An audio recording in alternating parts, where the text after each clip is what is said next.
नमस्कार दोस्तों, स्वागत है आपका अपने यूट्यूब चैनल एस स्टडी पर। दोस्तों, पिछले वीडियो में हमने बात की राजस्थान की स्थिति एवं विस्तार के बारे में, राजस्थान के भौतिक प्रदेशों के बारे में। दोस्तों, आज हम बात करेंगे नेक्स्ट टॉपिक के बारे में। जी हाँ दोस्तों, हम आज पढ़ेंगे राजस्थान की जलवायु। आज का हमारा टॉपिक होगा दोस्तों राजस्थान की जलवायु। इस टॉपिक में दोस्तों हम बात करेंगे जलवायु किसे कहते हैं,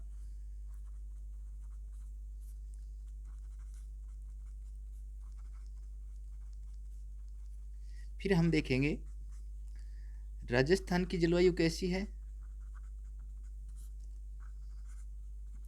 जलवायु। फिर हम बात करेंगे जलवायु के वर्गीकरण के बारे में।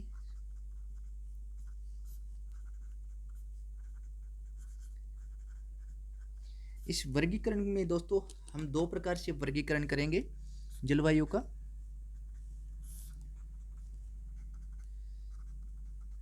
एक तो होता है सामान्य वर्गीकरण और एक होता है व्यक्तिगत वर्गीकरण।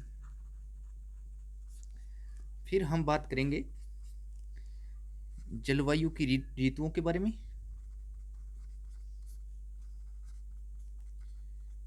ऋतु के बारे में। फिर हम बात करेंगे इसके अन्य महत्वपूर्ण बिंदुओं के बारे में, अन्य महत्वपूर्ण बिंदुओं के बारे में। तो दोस्तों, वीडियो को लाइक शेयर अपने दोस्तों के साथ जरूर कर दे, जो दोस्तों आने वाले सभी एग्जाम की दृष्टि से अत्यंत ही महत्वपूर्ण है। दोस्तों, आरएस के सिलेबस के अनुसार हम आपको तैयारी करा रहे हैं। तो दोस्तों, जो भी आप एग्जाम देंगे उसके लिए आपके लिए अत्यंत ही महत्वपूर्ण सभी टॉपिक होंगे। तो दोस्तों, वीडियो को लाइक शेयर जरूर कर दें और चैनल को सब्सक्राइब जरूर कर दें, ताकि आने वाली वीडियो आप तक तुरंत पहुंच सके और आप समस्त वीडियो से अपडेट रह सकें। सबसे पहले हम बात करेंगे जलवायु किसे कहते हैं, जलवायु क्या है। दोस्तों, पृथ्वी के चारों ओर वायुमंडल पाया जाता है।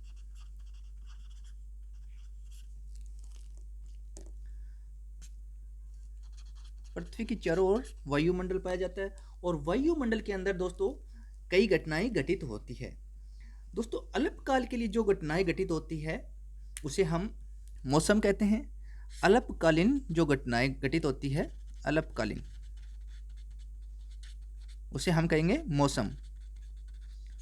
और दीर्घकालीन जो भी घटनाएं घटित होती है वायुमंडल के अंदर, यानी दीर्घकालीन जो भी घटनाएं घटित होती है उसे हम कहेंगे जलवायु। जलवायु दशाओं का निर्धारण दोस्तों 30 वर्षों की औसत दशाओं के आधार पर किया जाता है। अब हम बात करेंगे राजस्थान की जलवायु के बारे में। राजस्थान की जलवायु कैसी है, अब हम बात करेंगे राजस्थान की जलवायु के बारे में।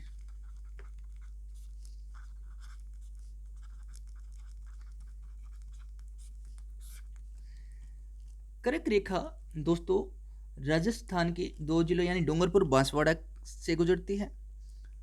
और बांसवाड़ा है वो केवल एक जिला राजस्थान का उष्ण कटिबंध के अंदर है, और राजस्थान के 32 जिले हैं वो शीतोष्ण कटिबंध के अंदर आते हैं।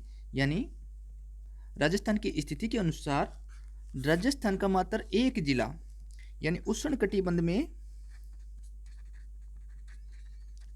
राजस्थान का केवल एक जिला है बांसवाड़ा, और शीतोष्ण कटिबंध के अंदर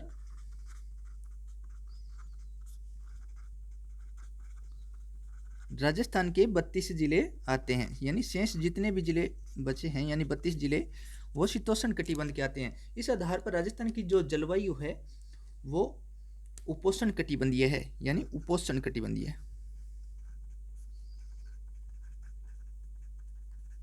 राजस्थान की जलवायु कैसी है, उपोष्ण कटिबंधीय, क्योंकि राजस्थान का मात्र एक जिला बांसवाड़ा उपोष्ण कटिबंध में उष्ण कटिबंध में है और शेष 32 जिले हैं वो शीतोष्ण कटिबंध के अंदर आते हैं।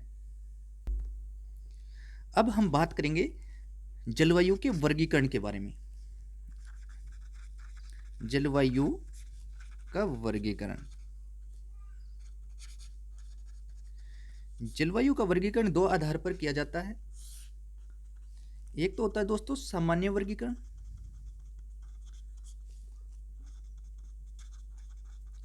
और एक होता है व्यक्तिगत। सामान्य जो वर्गीकरण है दोस्तों वो 5 भागों में हम विभाजित करेंगे जलवायु को, और व्यक्तिगत के अंदर हम 3 व्यक्तियों द्वारा दिया गया वर्गीकरण देखेंगे। कोपेन कोपेन ने 4 प्रकार की जलवायु राजस्थान में बताई है। टिवार्थी ने भी 4 प्रकार की जलवायु बताई है, और थानवेल्ट इसने भी 4 प्रकार की जलवायु। कोपेन ने जो वर्गीकरण दिया था वो वनस्पति के आधार पर दिया था। कोपेन ने जो वर्गीकरण दिया था वो वनस्पति के आधार पर दिया था। टिवार्थी ने जो वर्गीकरण किया था वो वर्षा के आधार पर किया था, और थानवेल्ट ने जो वर्गीकरण दिया था वो तापमान और वाष्पीकरण के आधार पर दिया था। अब हम अध्ययन करेंगे सामान्य वर्गीकरण का। सामान्य वर्गीकरण में हम 5 भागों में जलवायु को विभाजित करेंगे। सबसे पहली है शुष्क जलवायु। शुष्क जलवायु है, इसमें वर्षा है वो 0 से 20 सेंटीमीटर तक होती है। अर्ध शुष्क जलवायु, यह जलवायु 20 से 40 सेंटीमीटर तक वर्षा वाले क्षेत्रों में पाई जाती है। ये दोनों भाग है वो पश्चिमी मरुस्थलीय जो भाग है उसके हैं, पश्चिमी मरुस्थल। नेक्स्ट जो भाग है जलवायु का वो है उप आर्द्र जलवायु। यह जलवायु 40 से 60 सेंटीमीटर वर्षा वाले भागों में पाई जाती है, यानी अरावली पर्वतीय प्रदेश की जो जलवायु है वो आर्द्र जलवायु है। अब बात करें आर्द्र जलवायु। आर्द्र जलवायु दोस्तों 60 से 80 सेंटीमीटर तक वर्षा वाले क्षेत्रों में पाई जाती है, यानी कि मैदानी भाग, पूर्वी मैदानी भाग की जो जलवायु है वो आर्द्र जलवायु के अंतर्गत आती है। नेक्स्ट जो जलवायु है वो है अति आर्द्र। अति आर्द्र जलवायु दोस्तों 80 से 120 सेंटीमीटर वर्षा वाले क्षेत्रों में पाई जाती है, यानी कि पठारी भाग में, यानी हाड़ौती का पठार, हाड़ौती। तो ये हमने जलवायु का सामान्य वर्गीकरण देखा।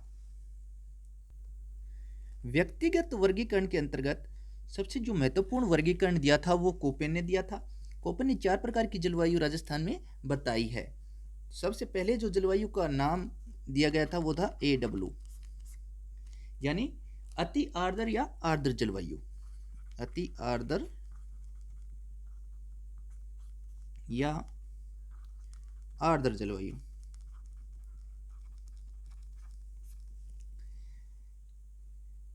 इस प्रकार की जलवायु में वनस्पति है दोस्तों वो सवाना प्रकार की वनस्पति है वो पाई जाती है, सवाना।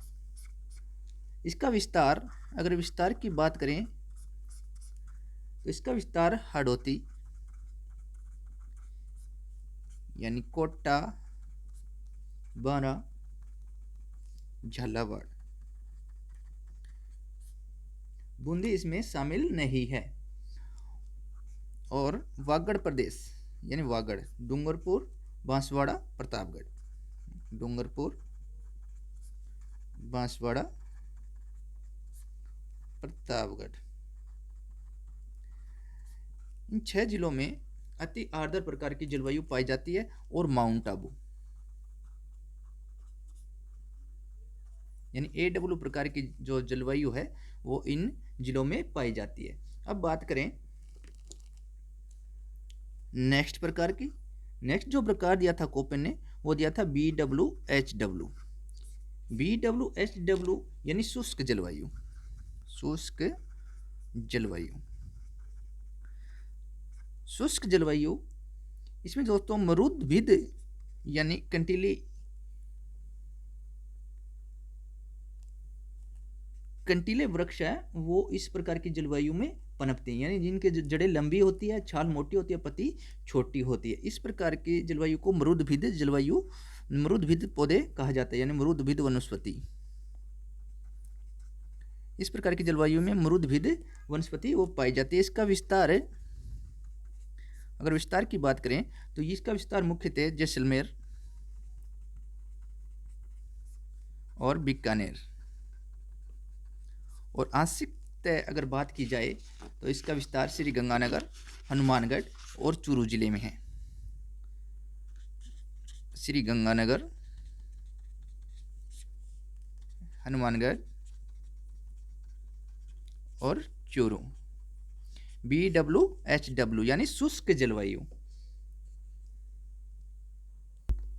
अब अगर बात करें नेक्स्ट प्रकार की, तो कोपेन जो नेक्स्ट प्रकार दिया था वो दिया था VSHW यानी BSHW यानी अर्ध शुष्क जलवायु, अर्ध शुष्क जलवायु। अर्ध शुष्क जलवायु की अगर बात करें दोस्तों, इसके अंतर्गत छोटे घास वाले क्षेत्र आते हैं। इनका विस्तार है वो लूनी बेसिन, यानी लूनी बेसिन के अंदर, लूनी बेसिन में जोधपुर, पाली, बाड़मेर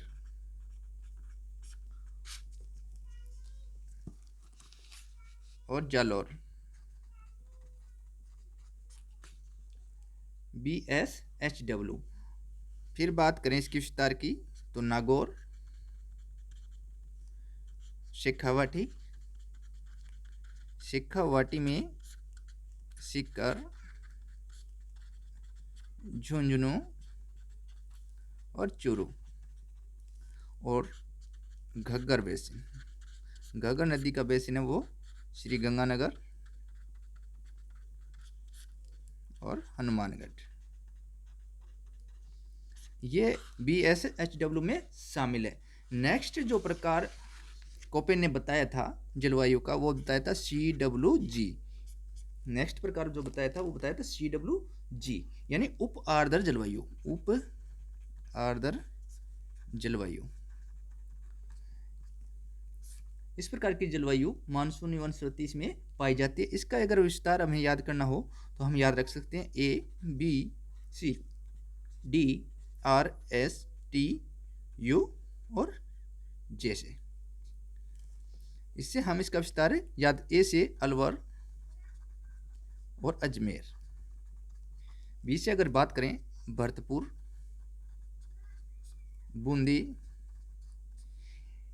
दोस्तों अति आर्द्र जलवायु में हमने देखा था कि बूंदी को हमने इसमें शामिल नहीं किया था, AW के अंदर बूंदी शामिल नहीं है, तो बूंदी दोस्तों CWG में शामिल किया जाता है। बूंदी, भीलवाड़ा। C से अगर बात करें तो करौली, चित्तौड़गढ़।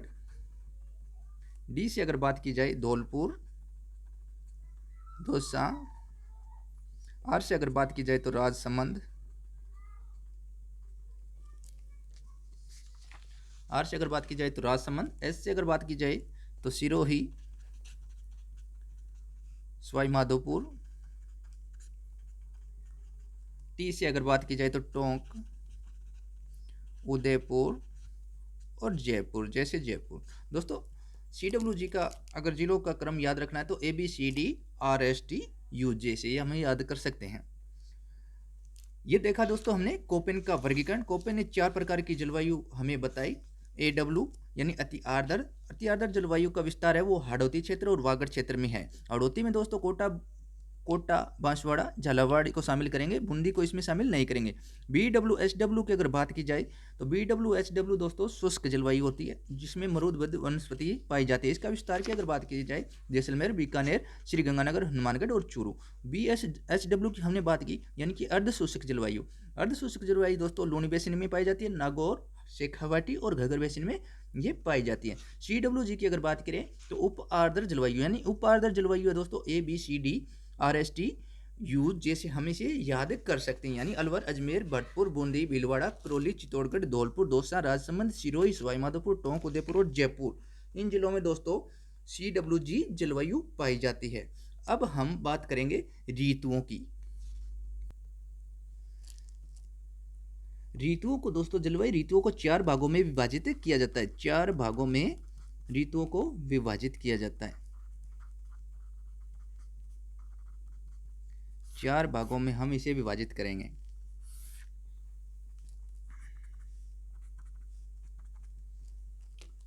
पहली जो ऋतु की बात करेंगे हम, वह है ग्रीष्म ऋतु।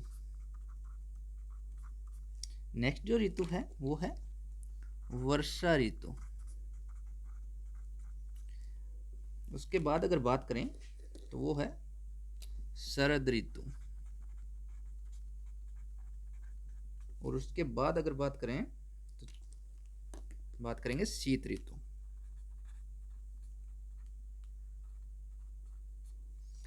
अब हम ग्रीष्म ऋतु के बारे में विस्तार से जानेंगे। सबसे पहला जो भाग है वो है ग्रीष्म ऋतु। ग्रीष्म ऋतु की जो मुख्य घटनाएं हैं वो हम देखेंगे। इसके अंदर गर्म, एक तो दोस्तों लू, इसकी प्रमुख घटनाएं लू, आंधी और भंभूलिया। ग्रीष्म ऋतु दोस्तों मार्च से जून, ग्रीष्म ऋतु मार्च से जून तक जो ऋतु पाई जाती है राजस्थान में, वह है ग्रीष्म ऋतु। इसकी जो प्रमुख घटनाएं हैं वो है लू, आंधी, भंभूलिया। दोस्तों जो गर्म हवाएं चलती है, यानी गर्म हवाएं, उन्हें लू कहा जाता है। आंधी की अगर बात करें तो धूल भरी आंधियां, यानी धूल भरी हवाएं नमी युक्त हो, उन्हें आंधी कहा जाता है। और चक्रवाती जो हवाएं होती है, चक्रवाती, उन्हें भंभूलिया कहा जाता है। सर्वाधिक अगर बात करें लू की तो दोस्तों बाड़मेर में लू सर्वाधिक बाड़मेर में। आंधी की अगर बात करें तो सर्वाधिक गंगानगर, यानी 27 दिन तक आंधी चलती है। और भंभूलियों की अगर बात की जाए, यानी चक्रवाती हवाएं, तो बीकानेर में सर्वाधिक आती है।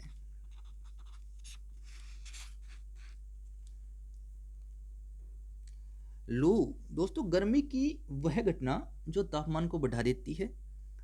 आंधी ग्रीष्म ऋतु की वह घटना जो तापमान को कम कर देती है, तो आंधी कहलाती है। ग्रीष्म ऋतु का सर्वाधिक गर्म महीना है वो जून है। सर्वाधिक गर्म महीना है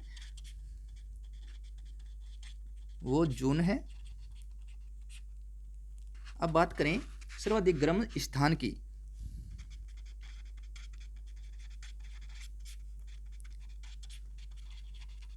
सर्वाधिक गर्म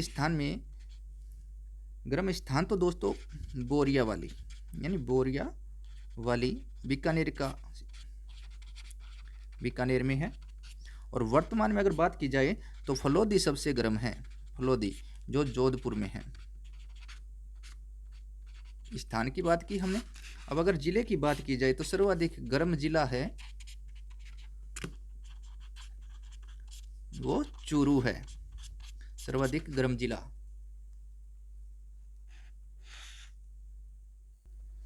नेक्स्ट जो ऋतु है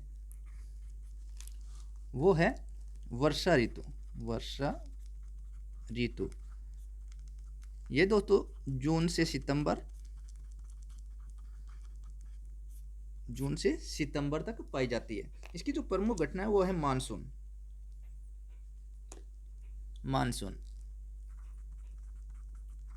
मानसून शब्द की जो उत्पत्ति है वो मौसम से हुई है।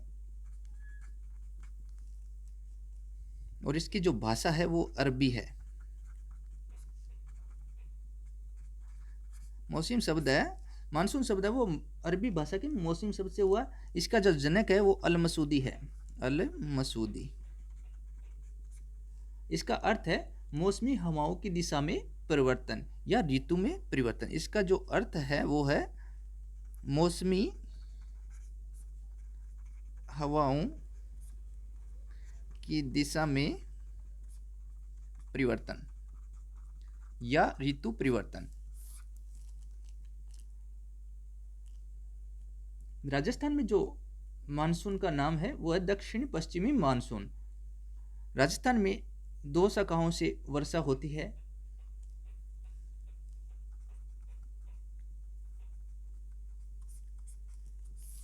दो शाखाएं राजस्थान में प्रवेश करती है, अरब सागरीय और बंगाल की खाड़ी खाड़ी की शाखा।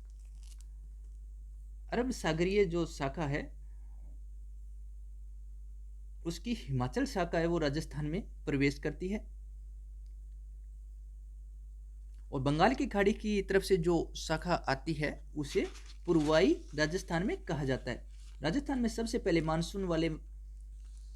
सबसे पहले जो मानसून लाने वाली शाखा है वो अरब सागर की हिमाचल शाखा है।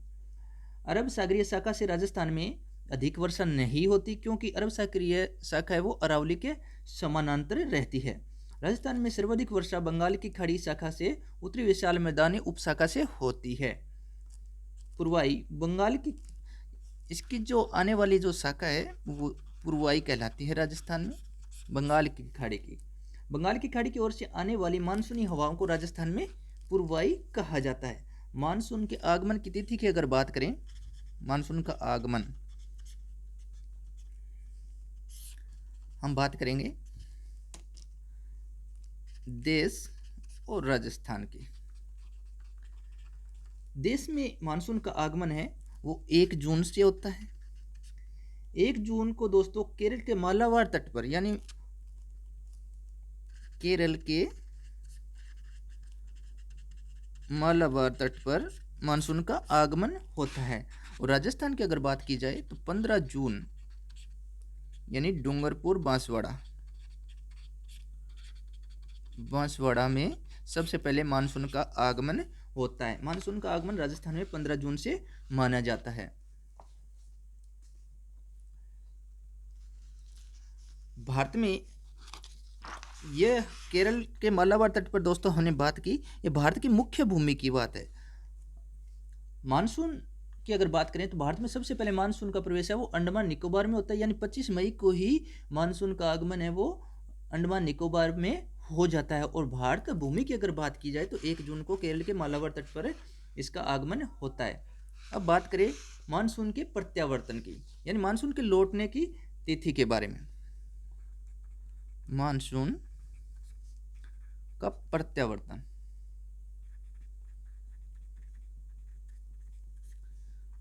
देश और राजस्थान दोनों की हम इसमें बात करेंगे। देश में जो मानसून लौटता है वो 31 अक्टूबर को लौटता है, अक्टूबर। और राजस्थान में 27 सितंबर को मानसून लौट जाता है।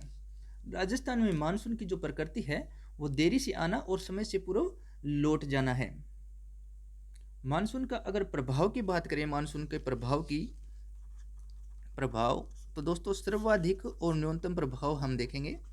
सर्वाधिक जो प्रभाव है राजस्थान में मानसून का वो झालावाड़ में रहता है, और स्थान की अगर बात करें तो माउंट आबू में रहता है। न्यूनतम अगर बात की जाए तो जिले की अगर बात करें तो जैसलमेर, और स्थान की बात की जाए तो सब में मानसून का प्रभाव सबसे कम रहता है। राजस्थान में औसत वार्षिक वर्षा है वो 57.5 सेंटीमीटर है, 57.5 सेंटीमीटर है। अब हम बात करेंगे मानसून के दौरान होने वाली घटनाओं के बारे में। पहला जो बिंदु है दोस्तों वो है मानसून विस्फोट। मानसून विस्फोट मानसून विस्फोट की अगर बात करें तो मानसून के शुरू होने वाली वर्षा जो है वो उसे मानसून विस्फोट कहलाती है। मानसून की जो शुरुआती वर्षा है, मानसून का शुरू होना,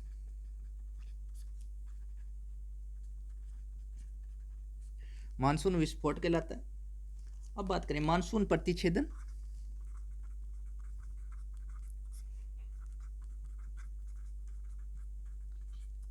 मानसून प्रतिच्छेदन दोस्तों मानसून विस्फोट के बाद 2 से 3 सप्ताह तक वर्षा नहीं होना, यानी मानसून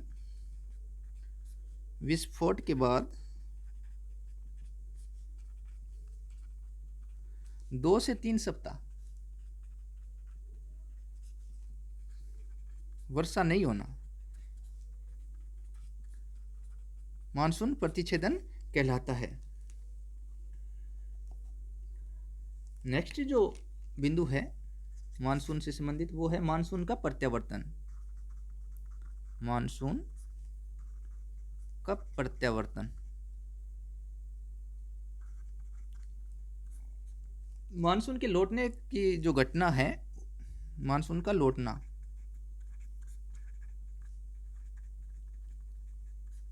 मानसून का प्रत्यावर्तन कहलाता है। यह घटना अक्टूबर और नवंबर में घटित होती है। नेक्स्ट जो टॉपिक है कार्तिक हीट, यानी अक्टूबर की गर्मी भी इसे बोलते हैं। यानी मानसून प्रत्यावर्तन के दौरान अचानक 1 से 2 सप्ताह तक तापमान में वृद्धि हो जाती है, जिसे कार्तिक हीट कहा जाता है। यानी तापमान में वृद्धि हो जाती है, जिसे कार्तिक हीट के नाम से जाना जाता है। इसे अक्टूबर की गर्मी के नाम से भी कहा जाता है। अब बात करें मानसून को प्रभावित करने वाली अन्य घटनाओं के बारे में। सबसे जो पहली घटना है दोस्तों वो है El Nino. El Nino, El Nino को दोस्तों सागरीय बुखार भी कहा जाता है, यीशु का शिशु भी से कहा जाता है, यानी सागरीय बुखार और यीशु का शिशु भी इसे कहा जाता है, यीशु का शिशु। यह दोस्तों गर्म सागरीय जलधारा है।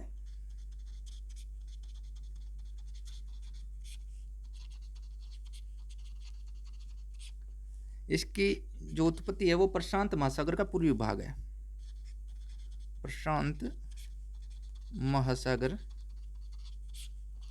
का पूर्वी भाग।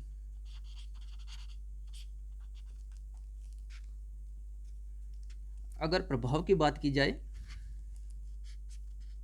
प्रभाव देश और राजस्थान में अगर बात करें प्रभाव की, तो अल नीनो के प्रभाव से मानसून का देरी से आना, और समय पूर्व लौट जाना, और मानसून का कम प्रभावशाली होना। और पेरू जो देश है उसकी अगर बात करें तो उस पर अल नीनो का जो प्रभाव पड़ता है वो मानसून का समय से आना,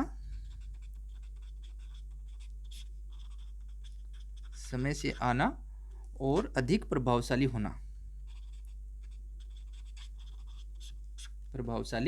होना।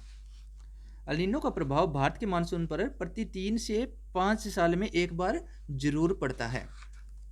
अल नीनो की हमने बात की दोस्तों। अब बात करेंगे ला नीनो के बारे में। ला नीनो दूसरी जो घटना है मानसून पर प्रभाव डालने वाली वो है ला नीनो। ला नीनो को दोस्तों अल नीनो की छोटी बहन कहा जाता है, अल नीनो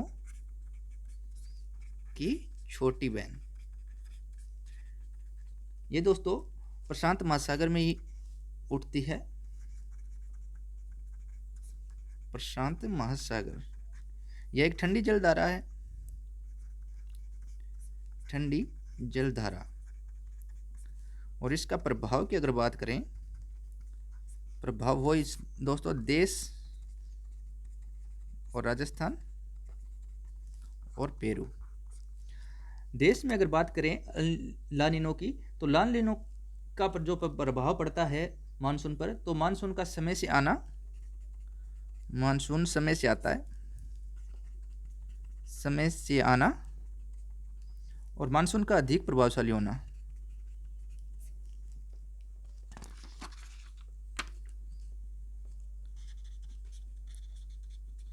अधिक प्रभावशाली होना।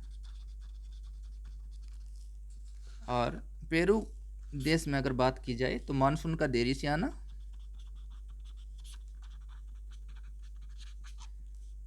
और मानसून का कम प्रभावशाली होना।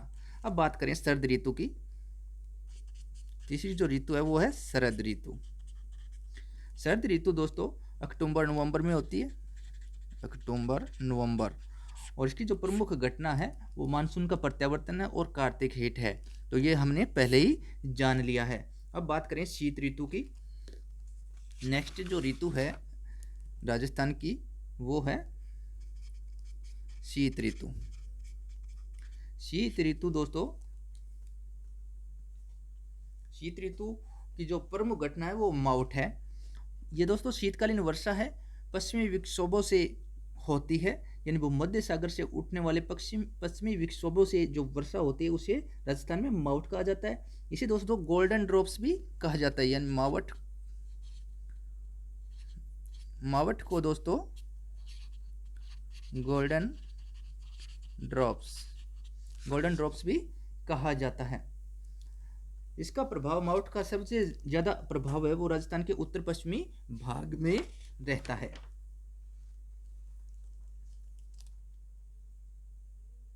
दोस्तों ये हमने देखी राजस्थान की जलवायु के बारे में। दोस्तों विस्तार से पूरा टॉपिक हमने क्लियर किया। नेक्स्ट वीडियो प्राप्त करने के लिए दोस्तों चैनल को सब्सक्राइब कर दें और बेल आइकन को जरूर दबा दें ताकि आने वाले वीडियो आप तक तुरंत पहुंच के और आप समस्त वीडियो से अपडेट रह सकें। धन्यवाद दोस्तों, जय हिंद।